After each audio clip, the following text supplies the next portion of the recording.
I want to welcome you back, just so you and I understand. Chapter 2. We're learning that so much information has been hidden from us, and so much is still hidden from us. However, I'm just trying to do my part. Before the rise of Islam in the Middle East, there was a mix of pagans and Christians from Rome, and like I just explained, the Jews who fled. History leaves this information out for multiple obvious reasons, but it's very important to understand this history if you want to understand what is happening in the present. Let's talk about King Abu Kariba and King Mashra Abraha. We'll get to that. At the time of the birth of Muhammad, the Roman Empire was divided into two parts: the Western Empire with the capital at Rome, and the Byzantine Empire with the capital at Constantinople. Many different influences weakened both of these empires by this time, which gave way for a new power. The Arabian Empire, with its new religion of Islam, established itself on the ruins of the Roman Empire in the Middle East, Africa, and parts of Europe. Europe remained dormant and inactive during the period that we know as the Dark Ages, while the Muslim Empire grew in dominant influence. When Muhammad was born, many Arabs were worshiping the sun, the stars, spirits, and idols. It's said that the Arabs possessed 360 idols, one for each day of the year. Muhammad was born 570 AD. Now, we will get more in depth with the birth of Islam in other parts of these teachings. However, I will not dwell on in this video for time purposes. Muhammad, who spent many days in the hills outside of Mecca, wanted to lead his people away from the idolatry. See, he believed the power of Israel was not destined to be used in the world in that way. He believed that he was commissioned by the angel Gabriel and he believed he was a prophet. In our series, The Truth Zone, the truth of this was exposed. But either way, he went out to the Holy Temple to preach to the multitudes with the words that started the first phase of the Islamic Revolution. Those words were, "There is no God but Allah, and Muhammad is the prophet of Allah." Zechariah 4:6, "Not by might nor by power, but by spirit, says Yahuwah of hosts." At that time, due to the Hebrews' influence in the region, the Torah was already being translated into Arabic, and the Arabs were delighted and pleased to read about their great ancestors in the story of the Hebrew patriarchs. We have been so trained to ignore that there was an influence of Jews during the early part of modern history. We speak so much of Rome and the Christians, but the real Jews were also known there. They just held pockets of power that were eventually overthrown. They used their talents to form influence, but never were able to become a nation again, even to this day. But like I explained, the Arabs were influenced by the Jews that were there, and the reading of the Torah for them again brought them great pride as it does today. When they read things like Ishmael was to become a great nation. That's why it is so easy for Muslims to feel so comfortable with the Bible and feel like the history is shared. But let's not get caught up in that just yet. Let's get back to Muhammad. Muhammad masterminded the first stage of his revolution, pre-Islamic goddesses. He did this by undermining and discrediting already established beliefs and customs and questioning other political, social, and religious institutions. When he returned to the city of Mecca, the opposition intensified against him. A law was enacted to anybody who accepted Islam would be exiled. Leaders of Mecca conspired to assassinate him. This motivated him to flee from Mecca to Yathrib, later called Medina, the city of the Prophet. This flight is known as the Hijrah. In Medina, Muhammad found the inhabitants there were more hospitable to him and his new religion. One factor that contributed to this was that there were many influential Jews there in Yathrib, Medina, who were allies with their Arabs. And of course, these Jews introduced the conception of one God. The Arabs at that time before Muhammad's rise were somewhat tolerant of the Jews. By the way, the Arabs were ready to accept Islam because they were influenced to a great extent by the concept of the one God of the Jews. Eventually, Muhammad was proclaimed ruler of the city of Yathrib, and in his honor, the name of Yathrib was changed to Medina. Now, in the creation of Islam, Muhammad adopted many principles and laws from the belief of the Jews from the Torah. First, and the biggest of all, the male idea of monotheism. This was the belief in only one God, and this is the belief that only Israel held. Ishmael was to become a great nation. Muhammad also adopted the main details of the Jewish calendar, the Day of Atonement, the Sabbath, and many other parts of the Torah. And Muhammad even sought to convert the Jews in Arabia to Islam, but this did not occur. So this transformed the high esteem that Muhammad held for the Jews to enmity, and instead of allies, he looked at them as competitors. You see, he needed the confirmation of the influential Jews to validate his mission, and being that he did not receive it, he turned against the Jews and became their tormentor. Muhammad tries to construct his religion as closely as he could to the belief of the Jews by accepting many of their laws and traditions.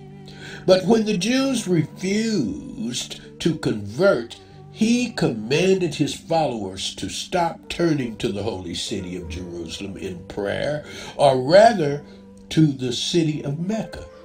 He changed the Jews' Day of Atonement and started the month of Ramadan. He changed the Sabbath from Saturday to Friday, now to gain the loyalty of the pagan Arabs, just as the Romans did with their pagans. Muhammad adopted many of their most loved customs. The Kaaba stone was to receive high regard in their new religion. Also, the pagan temple at Mecca was to remain as a holy site. From this, Islam spread amongst the Arab tribes. It is very important to understand that Muslims are not worshiping the same God of the Hebrews. The similarities in these beliefs came from assimilation, just like the Roman Catholic Church did. It was not authentic like as the Bible speaks of with the history of the Hebrews. The Torah was given by Father Yahuwah, not made by man.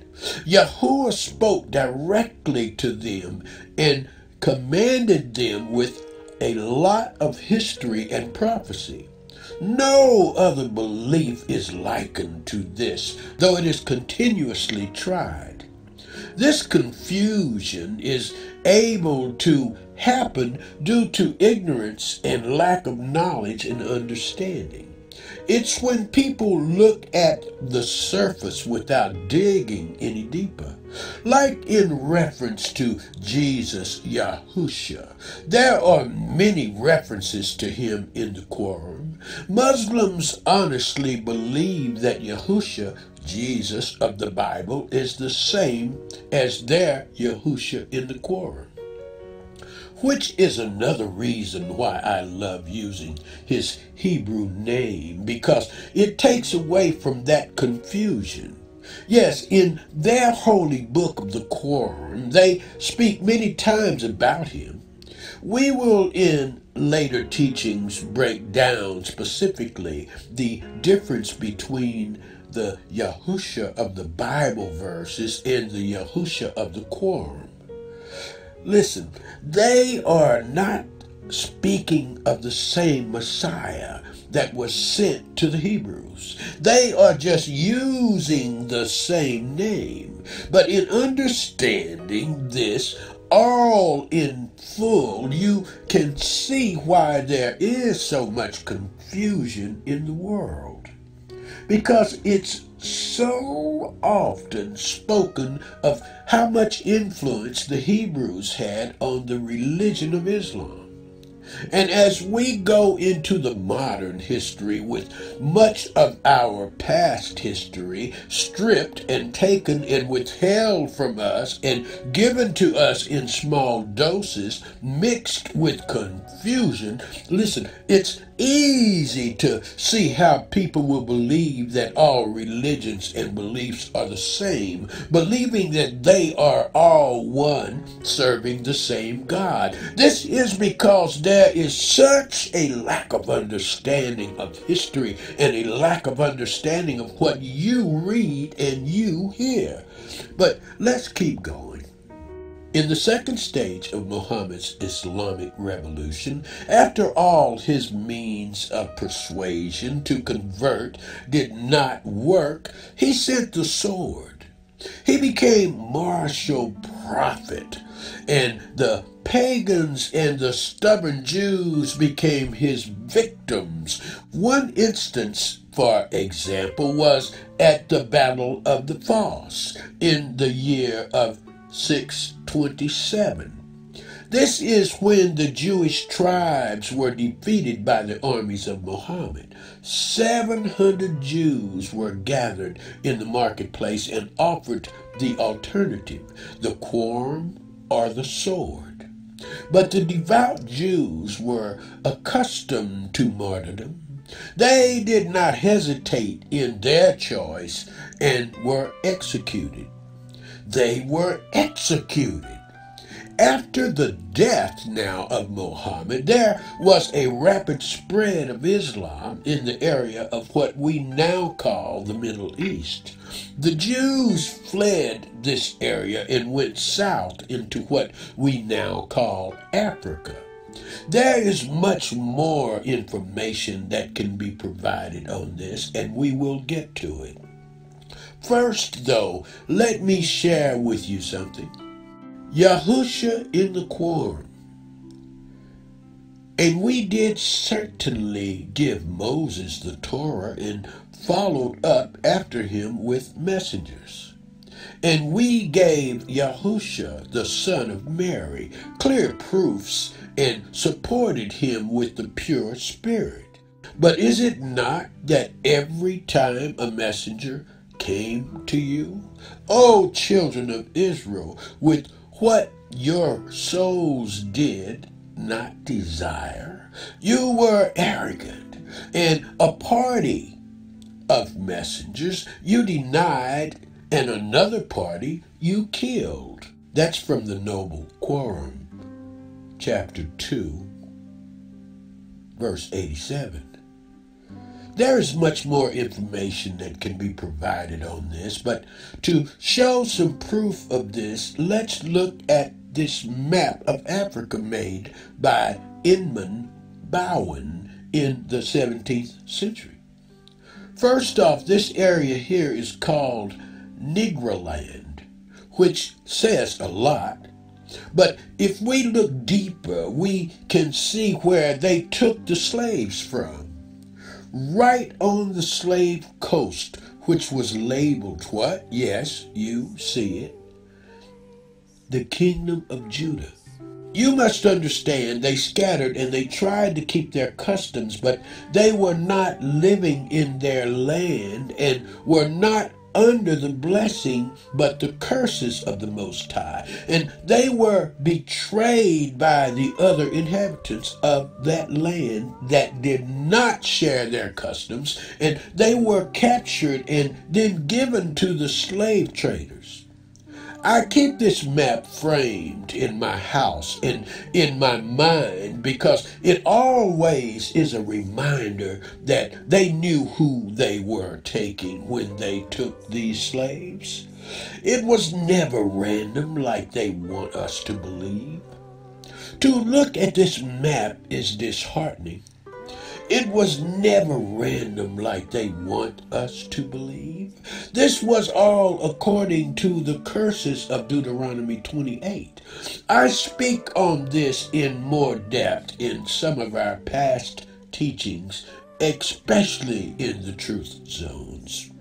Now, you'll find many want to deny this because the information today has been so compounded with false and fake information. But this is why this information has been kept and not clear at all, even though we were given such long educations. I know that this information may be hard to swallow for those holding on to the world's narrative of things, and that's why they keep this information hidden from us. Because when you understand this history, you then go forward to today and then ask yourself, then who are the inhabitants of Israel today? Listen, a people without the knowledge of their past history, origin, and culture is like a tree without roots. It's like rivers without water, like guitars without strings. I find a trained brain from Yahuwah God does not follow. It arranges water, strings, and things. So this brings us to the real purpose of this teaching today. So when you tie it all into modern-day Palestine and Israel, Yahuwah God has tied this message with a beautiful bow. Just so you and I understand. This concludes chapter 2. You be blessed now, you hear? Peace.